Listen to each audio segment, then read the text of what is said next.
All right, guys, today's tax question comes from my Facebook page.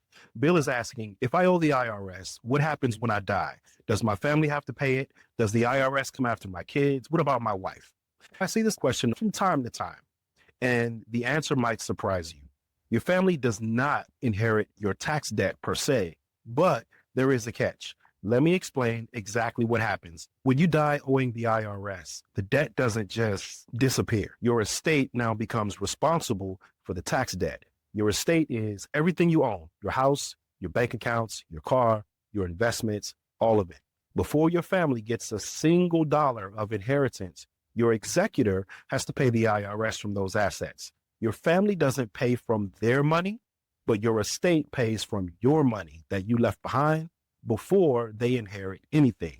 So that $20,000 inheritance might become $5,000 after the IRS takes its cut. The executor, that's the person managing your estate, must prioritize paying the IRS. If your executor distributes the assets to your family before paying the IRS, he or she can be held personally liable. Your executor could end up paying your tax bill from their own pocket if they mess this up.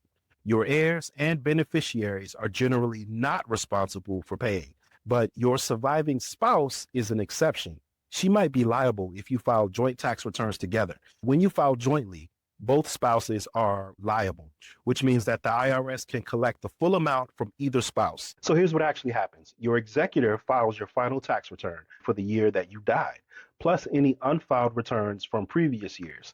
The IRS gets paid before your credit cards, before your personal loans, before your family gets anything.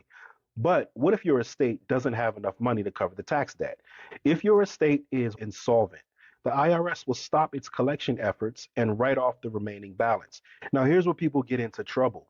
If your executor distributes assets to your family before paying the IRS can go after those assets through something called transferee liability.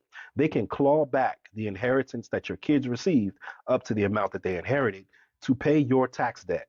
And if you're married and you file a joint return, your surviving spouse is on the hook for the full amount.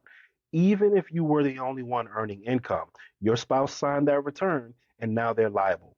That's why resolving tax debt before you die is very critical. If you owe the IRS and you're worried about what happens to your family after you're gone, don't leave this burden for them to figure out. We can help you resolve your tax debt now so your family doesn't have to deal with the IRS later.